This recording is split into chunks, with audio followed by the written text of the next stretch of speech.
એક કરવું એ કોઈ નાના છોકરાના ખેલ નથી. 15 વર્ષથી આ સંગઠન ચલાવીએ છીએ અમે.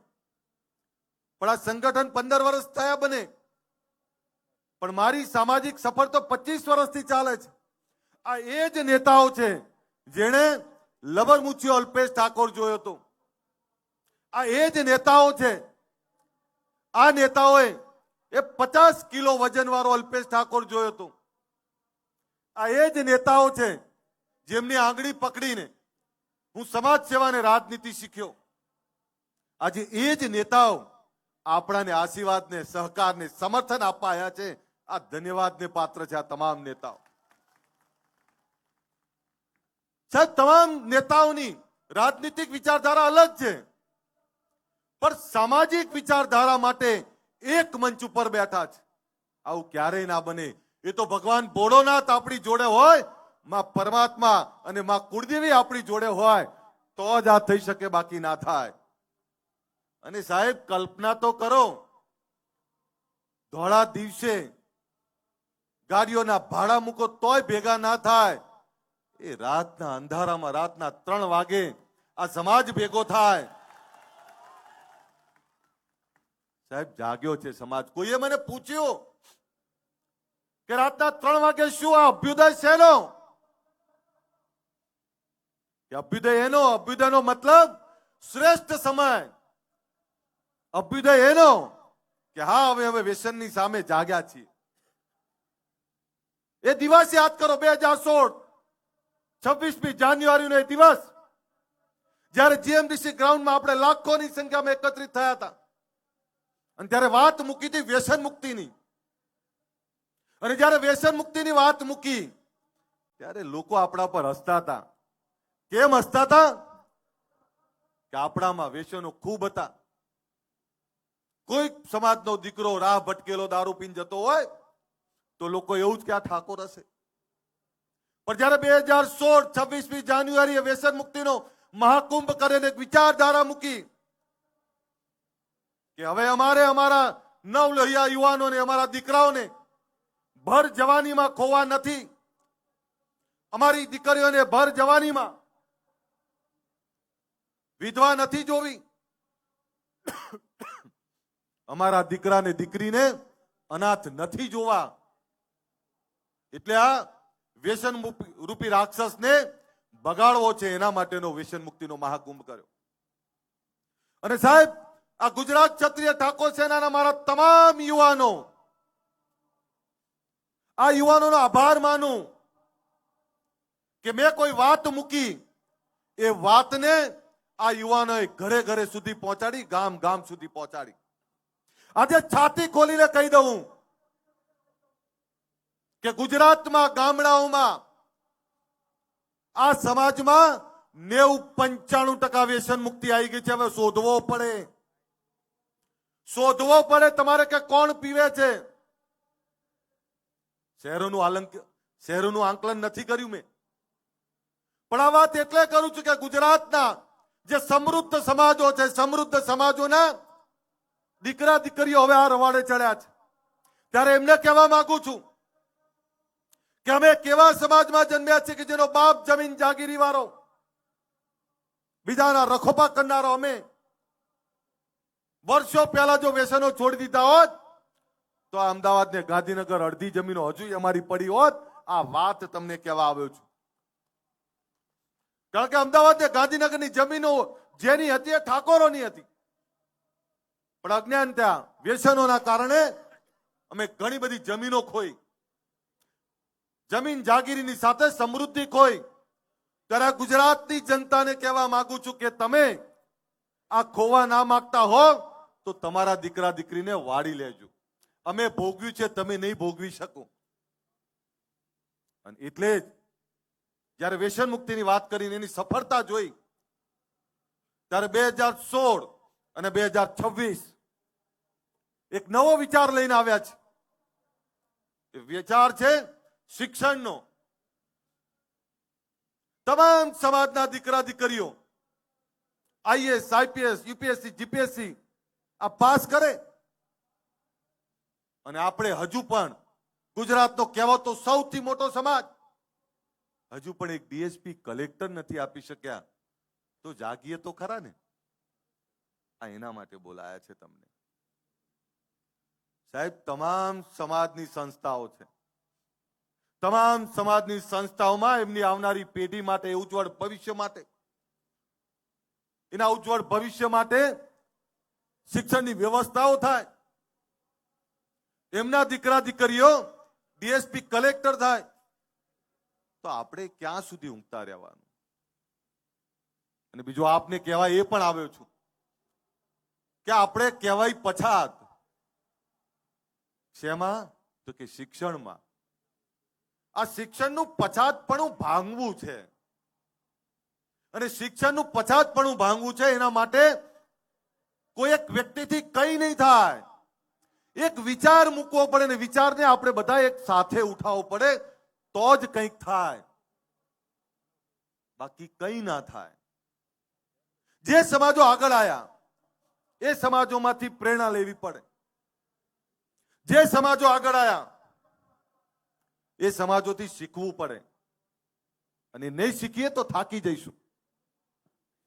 દોસ્તો, મને ભરોસો છે, મને ભરોસો છે કે જે સમાજ રાતના 3 વાગે ભેગો થઈ શકતો હોય એ હવે જાગ્યો છે, અને એની આવનારી પેઢીના ભવિષ્ય માટે જાગ્યો છે. ત્યારે આને હવે કોઈ પાછો નહીં પાડી શકે.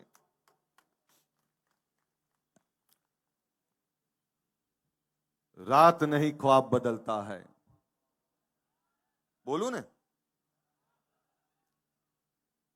रात नहीं ख्वाब बदलता है, मंजिल नहीं कारवा बदलता है, जज्बा रखो जीतने का, क्योंकि किस्मत बदले ना बदले वक्त जरूर बदलता है. खबर पड़े छे?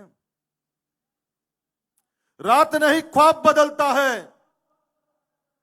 रात नहीं ख्वाब बदलता है, मंजिल नहीं कारवा बदलता है, जज्बा रखो जीतने का, क्योंकि किस्मत बदले ना बदले वक्त जरूर बदलता है.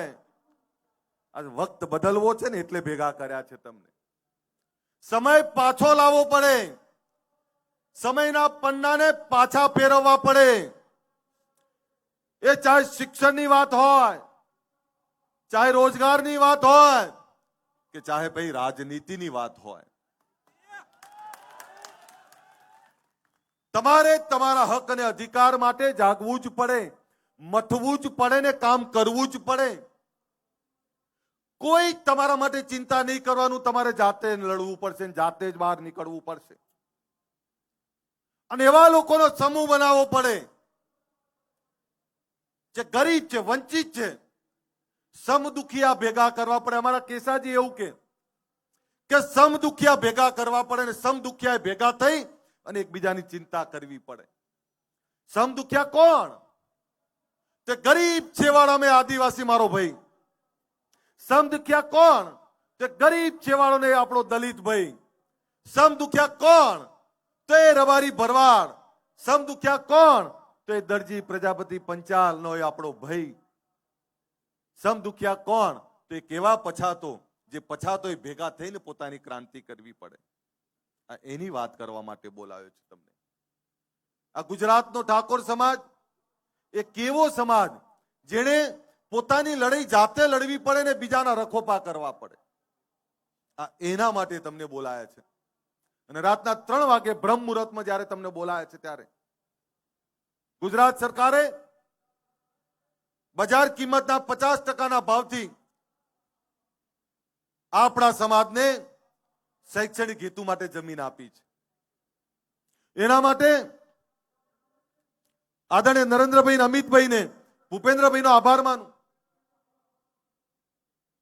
પરંતુ મેં વાત એ પણ કરી કે સાહેબ, અમારા સમાજ જોડે ફેક્ટરીઓ નથી, અમારા સમાજ જોડે એવા મોટા ધંધા રોજગાર નથી. મોંઘી પડે, પણ આપને ફરીથી કહું, મોંઘી ભલે પડે, લેવી તો પડે ને, લેવી તો છે જ, અને એટલે લઈ લીધી છે. 5.5 થશે નાના ભૂલકાઓ આપણા એ ભૂમિપૂજન કરવાના છે. કોઈને એવું થાય કે આ 10 વર્ષથી નાના 11 બાળકો એમની જોડે ભૂમિપૂજન કેમ કરાવે છે? ત્યારે બાળકોને કહેવા માટે કે કાલ અમે જતા રહીશું, આ તારા માટે ભવ્ય ઇમારત બનાવી રહ્યા છે, આ એના માટે તારા જાતે તારું ભવિષ્યનું નિર્માણ કરવા માટે ભૂમિપૂજન કરાવીએ છીએ. સાહેબ, એક એવું સરસ્વતી ધામ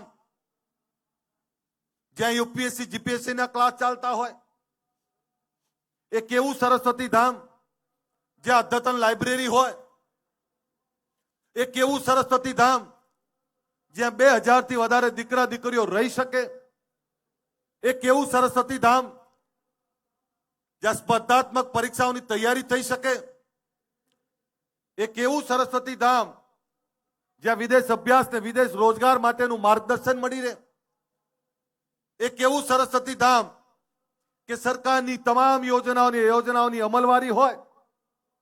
એક એવા સરસ્વતી ધામની વાત કરું છું જે સરસ્વતી ધામમાં આ સમાજની દિશા નક્કી થાય અને સમાજના બાળકોના ભવિષ્યની ચિંતા થાય. એ સરસ્વતી ધામનું આજે ભૂમિપૂજન કરવાનું છે, એના માટે તમને બોલાયા છે. સાહેબ, એવું નથી કે આ સમાજના શ્રેષ્ઠીઓ કંઈ નથી કર્યું. આ ગુજરાતમાં 50 થી વધારે સંસ્થાઓ ચાલે છે. દરેક આગેવાન પોતપોતાની રીતે મથે છે, કરે છે, અને તમામ આગેવાનોને વંદન કરવા પડે. પરંતુ એક સંસ્થા કે 50 સંસ્થાઓથી કંઈ નહીં થાય.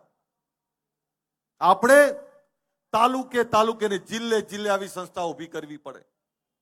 સાહેબ, અભિનંદન આપવા પડે પાટીદાર સમાજને. કેટલી બધી સંસ્થાઓ બનાવી એમણે. અભિનંદન આપવા પડે રબારી સમાજના રેક સંસ્થા મારી જ વિધાનસભામાં છે. ચૌધરી સમાજનું આંજણા ધામ મારી જ વિધાનસભામાં બને. પ્રજાપતિ સમાજનું ભવ્ય સંકુલનું ભૂમિપૂજન થઈ ગયું, એ પણ મારી જ વિધાનસભામાં બને. બ્રહ્મ સમાજનું ભવન પણ અહીંયા જ ચાલે. સરદાર ધામ પણ અહીંયા જ. અને આ જ બધાની વચ્ચે સરસ્વતી ધામ પણ આપણું ત્યાં જ બની રહ્યું છે. એટલે મને ભરોસો છે કે હવે આપણાને કોઈ નહીં રોકી શકે. દોસ્તો, તમને વિનંતી કરું છું, વ્યસનોમાંથી બહાર નીકળ્યા છીએ, જોજો પાછા વ્યસનો બાજુ ના ફરતા. વિનંતી કરું છું, પેટે પાટા બાંધીને પણ દીકરા દીકરીને ભણાવો. દીકરા કે દીકરીના લગ્નમાં લકલૂટ ખર્ચો કરીને દેખાડા માટે જમીનો ના વેચાય. વિનંતી કરું છું અહીંયા બેઠેલા તમામને, જેની જોડે જે જમીનો બચી છે સાચવી રાખજો. તમે ક્યારે કલ્પના કરી હતી કે આ ગાંધીનગરમાં 50 કરોડનો વીઘો હોય? ક્યારે કલ્પના કરી હતી કે અમદાવાદમાં 100 કરોડ રૂપિયાનો વીઘો હોય? આ જમીનો સાચવી રાખો. જે જમીન આજે 5 કરોડની છે, હું તમને દાવાથી કહું 10 વર્ષ સાચવી રાખો, એ 25 કરોડની થવાની છે. અને 25 કરોડની થાય પછી ફેક્ટરી નાખવા માટે વેચશો ને તો અમને ગમશે. કારણ કે જમીન 1 વીઘો વેચ્યા પછી જે ફેક્ટરી નાખશો અને ફેક્ટરી નાખ્યા પછી બીજી 5 વીઘા લઈ શકશો, એનું ગમશે અમને. પણ ખોટા દેખાડા ને ખોટા એબમાં જો જમીનો વેચશો તો આવનારી પેઢી માફ નહીં કરે. હું નસીબદાર છું કે મને આ સમાજમાં જન્મ્યો ને આ સમાજે મને પ્રેમ આપ્યો. સાહેબ, નસીબદાર છું કે આ આગેવાનો પોતાના પોલિટિકલ રાજકીય વિચારધારા છોડીને સામાજિક વિચારધારામાં આપણી વચ્ચે બેઠા છે. સાહેબ, હવે મારી એ જવાબદારી થાય છે અને અમારી એ જવાબદારી થાય છે, ગુજરાત ક્ષત્રિય ઠાકોર સેનાની જવાબદારી થાય છે કે તમે તમામ મોભીઓ એક સારા કામમાં, ભગીરથ કાર્યમાં, સમાજની એકતામાં જ્યારે અહીંયા એને બેઠા હોય ત્યારે આ એકતા તૂટે નહીં, તમારું દિલ ના દુભાય, એની જવાબદારી પણ અમારી જ છે કે નહીં? આપણી જવાબદારી હોય તો એકવાર જોરદાર તાળીઓ પાડીને સમર્થન આપજો. થાય ને આપણી જવાબદારી? ત્યારે આગેવાનોને કહીએ છીએ કે સાહેબ, આ સમાજમાં એક એવા બોલકા યુવાનો તૈયાર કર્યા છે અમે, જે સમાજની ચિંતા કરે છે. આ લાલ કેસ વાળા યુવાનો, તમે વિચારો, રાતના 3 વાગે સભા કરે અને રાજકીય આગેવાનોને બોલવાની પ્લેટફોર્મ પૂરું પાડે અને એમને તો શું મળવાનું છે હજુ ખબર નહીં. એક વિચારધારા માટે મથે છે. અને સાહેબ, આ બધા એવા લોકો છે કે છેલ્લા 15 વર્ષથી મારી જોડે છે. આમાંથી 98% લોકો એવા છે કે 15 વર્ષથી મને હિંમત આપતા રહ્યા છે, ચિંતા ના કરો, આવનારો સમય આપણો છે. એક જ વાત કરે, સાહેબ, આ યુવાનો એવા છે કે જેણે મને ક્યારેય એકલો નહીં પડવા દીધો. અને ઘણીવાર કહું, ઘણા મને હળવાશથી લેવાનો પ્રયત્ન કરતા હોય, પણ આ સમાજની એકતા કરવી હોય તો સહન કરવું પડે. આજે જે સરસ્વતી ધામની વાત કરીએ છીએ આપણે, અને જ્યારે સાચું કામ થતું હોય ત્યારે તમામ લોકો સમર્થન આપતા હોય, અને ત્યારે આટલા બધા લોકો અહીંયા ઉપસ્થિત છે, બધાનો હું આભાર માનું છું. સાહેબ, અમારે વિચારધારા જે મૂકી છે, વિચારધારાને વધારે મજબૂત કરવી છે. એમાં તમારા બધાના સહકારની જરૂર છે. પરંતુ જે લોકો આ ગરીબ, વંચિત આ સમાજને કમજોર સમજતા હોય, તો એવા લોકોને કહું છું કે અમે જાગ્યા છીએ. અને તમામ સમાજોને આભાર માનું કે જ્યારે આખા ગુજરાતનો સમાજ અહીં આવતો હતો, ત્યારે રબારી સમાજે નક્કી કર્યું કે આજે અમે દૂધ નહીં ભરાઈએ. એમણે દૂધ માટેની વ્યવસ્થા કરી. પાટીદાર સમાજે એવું કીધું કે અમારે નાસ્તો કરાવો છે, આખો ગુજરાતનો સમાજ આવે છે, ત્યારે અમે નાસ્તાની વ્યવસ્થા કરી. એમણે ચૌધરી સમાજના યુવાનો અહીંયા મથી રહ્યા હતા, એમણે નાસ્તાની વ્યવસ્થા કરી. બ્રહ્મ સમાજના યુવાનો છે, વડગામથી અમદાવાદથી આવેલા, અહીંયા નાસ્તાની વ્યવસ્થા કરી. અહીંયા દરબાર સમાજના યુવાનો કામ કરતા હતા. સાહેબ, તમે જ્યારે સાચું કામ કરો ત્યારે 10 દિશાઓમાંથી તમને સમર્થન મળે. મારા ગુજરાત ક્ષત્રિય ઠાકોર સેનાના મારા તમામ યુવાનોની માફી માંગુ છું, કારણ કે આજે એમને બધાએ બોલવાનું હતું, પણ માફ કરશો, સમય ખૂબ છે. સમય એટલો બધો હતો કે આખી રાત ગઈ છે. તમને સાંભળી નહીં શક્યા, પણ તમે ખૂબ મહેનત કરી છે. તમારા થકી જ આ સંગઠન છે. તમને સાંભળવા હતા, મારે સાંભળવા હતા. તમને ઘણીવાર કોઈ વસ્તુમાં ટોકું, રોકું, કદાચ કડક થવું, પણ તમે ક્યારે મને સામે જવાબ નહીં આપ્યો. તમે હંમેશા મને એક વડીલની રીતે તમારી જોડે રાખ્યો. પોતાના ઘરનો મોભી હોય એ રીતે જ મને રાખ્યો છે. સાહેબ, અમારી ગુજરાત ક્ષત્રિય ઠાકોર સેના એ મારું હૃદય છે, મારો આત્મા છે. આ સમાજ મારો આત્મા છે. સાહેબ, મેં તો રાજનીતિ પણ આ લોકો માટે જ પસંદ કરી છે. અને એ કહી દઉં આપને, જે દિવસે મને એવું લાગશે કે હું રાજનીતિમાંથી તમને કંઈ નહીં આપી શકું, હસતા મોય નીકળી જઈશ, પણ તમારી વચ્ચે રહેવાનું પસંદ કરીશું. મને એવો મોહ નથી રાજનીતિનો કે જેનાથી હું તમને કંઈ આપી ના શકું. મરતા મરત કંઈક આપીને જઈશ, એટલું યાદ રાખજો. આ એક ભવન આપ્યું છે, આવનારા સમયમાં 8 ભવનોના ખારત મુહૂર્ત કરવાના છે આપણે. મારા માટે પહેલા તમે છો, મારા માટે એ પહેલા ગરીબ લોકો છે. હું એ બાપનો દીકરો છું, એ સમાજનો દીકરો છું કે જેનો બાપ તમામ સમાજોના રખોપા કરતો હતો, તમામ સમાજોની ચિંતા કરતો હતો. ત્યારે એ જ ક્ષત્રિય ઠાકોરની વાત કરું છું, જે તમામ સમાજોની ચિંતા કરે. પણ આજે જ્યારે મારા સમાજની ચિંતા કરવાની થઈ છે, ત્યારે એટલું યાદ રાખજો, આવનારો સમય આપણી રાહ જોવે છે. આ અભ્યુદય એનો છે, નથી વ્યસન કરવું. અમારે અમારા બાળકોને ભણાવવું છે, એનો અભ્યુદય કરવો છે. અમારા વ્યસનોમાંથી બહાર નીકળી અમારા બાળકો માટેની રોજગારની દિશાઓ ખોલવી છે. આ એનો અભ્યુદય કરવો છે. અભ્યુદય એટલે શ્રેષ્ઠ સમય. 2016-2026 આજે વચન આપીને જઉં છું કે 2036 માંથી 10 વર્ષ જયારે પૂરા થશે, ત્યારે 2036 ની એ સભાની અંદર કદાચ અમે નીચે બેઠા આવીશું, પણ એટલું દાવાથી કહું કે 2036માં સમાજની કોઈ દીકરી ડીએસપી બનીને ભાષણ કરતી હશે, કોઈ દીકરો કલેક્ટર બનીને ભાષણ કરતો હશે, આ એનું ભૂમિપૂજન કરવા માટે બોલાયા છે. જોવો છે ને એવો સમય, તો તમારો હુંકારો જોરદાર આવે ને તો જ હું બોલું, બાકી તો હું બંધ કરી દઉં. જોવો છો ને સમય, આ એનું ભૂમિપૂજન કરવા બેઠા છીએ. અને ત્યારે તમને એ પણ કહું, વંચિત, ગરીબ, શોષિત એ કોઈ અન્યાય અત્યાચાર નહીં સહન કરે. જ્યારે જ્યારે એની વાત આવી ત્યારે પણ આપણે લડવું પડશે, એની માટે લડવું પડશે, નીતિઓ સામે લડવું પડશે. ક્યાંક કોઈ નીતિ આપણાને અડચણરૂપ બને તો એ નીતિઓ સામે બોલવું પડે. મર્દાનગી એનું જ નામ છે ભાઈ. માય કાંગલાનું કોઈ ના બોલે. જે લડાઈ એ જ લડી શકે જેનામાં જીગર છે, જેનામાં હિંમત છે ને જેનામાં ઈમાનદારી છે. તમારે ઘણીવાર બધા મને હસતો જોવે કે ક્યારેક કોઈ મને એવું કે હસવાનું બંધ કરી દે, પણ એ લોકોને ખબર નહીં, मेरे चेहरे को पढ़कर, मेरे चेहरे को पढ़कर कुछ लोग समझते हैं कि मुझे जानते हैं. મગજમાં જતું હોય તો હુંકારો આપજો તો જ બોલીશ. मेरे चेहरे को पढ़कर कुछ लोग समझते हैं कि मुझे पहचानते हैं.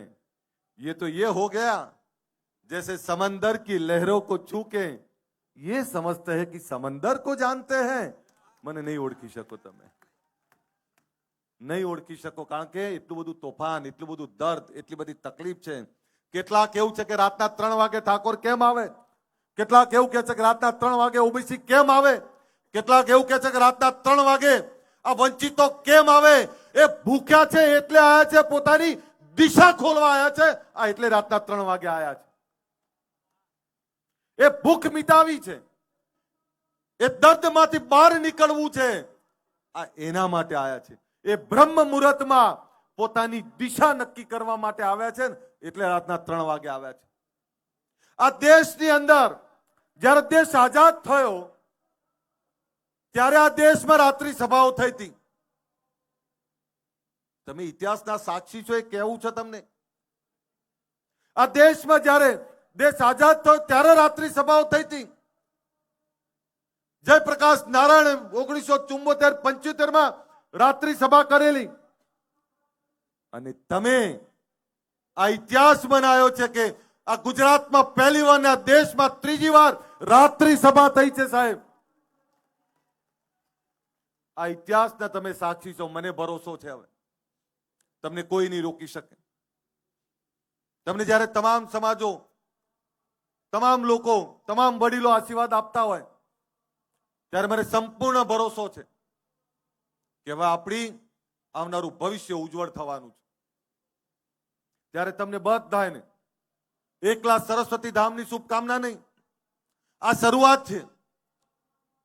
આપણા સમાજના અનેક શ્રેષ્ઠીઓ, અનેક યુવાનો કામ કરી રહ્યા છે. એ અલગ અલગ મંડળો, અલગ અલગ વ્યવસ્થાઓ લઈને બેઠા હશે, પણ જે કોઈ આપણી સારી વ્યવસ્થાનું કામ કરતા હોય એવા તમામ લોકોને સમર્થન આપજો, તમામ લોકોને આશીર્વાદ આપજો.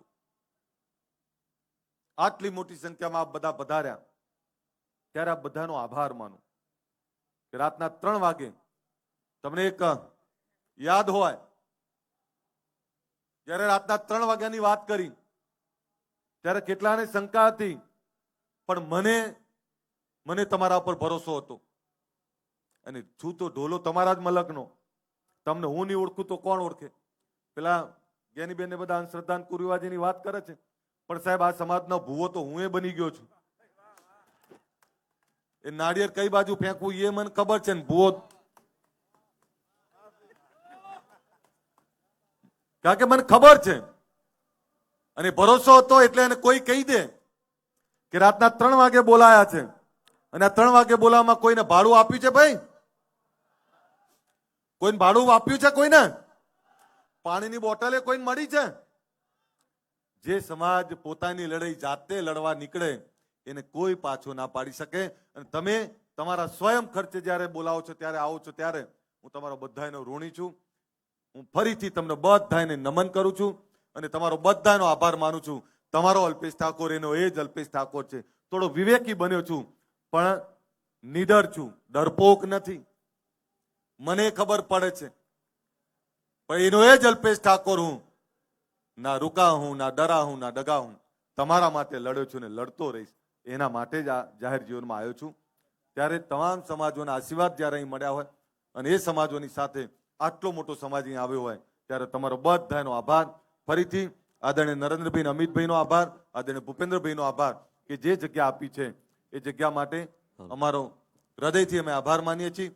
પરંતુ અહીંયા તમામ પક્ષાપક્ષીથી પદ થઈને અહીંયા બળદેવજી ઠાકોર, અહીંયા ગેનીબેન ઠાકોર, જગદીશભાઈ ઠાકોર, આ કોંગ્રેસ પાર્ટીના આગેવાનો છે એ અહીંયા બેઠા છે અને એની સાથે અહીં જયસિંહભાઈ ચૌહાણ, દિલીપજી, અહીં ચંદનભાઈ બેઠા છે, અહીંયા કેસાજી, અહીંયા રોહિતભાઈ બેઠા છે, સરકારના મંત્રી રમણભાઈ બેઠા છે, નટુજી ઠાકોર બેઠા છે, આપણી વચ્ચે સ્વરૂપજી ઠાકોર છે આપણા મંત્રી, એક બીજા સંજયસિંહ મહિડા ગયા, આપણા ધારાસભ્ય બેઠા છે, અહીંયા અર્જુનસિંહ ભીખાજી આપણા પ્રમુખ ભાઈ રાજેશભાઈ, અનેક લોકો બેઠા છે.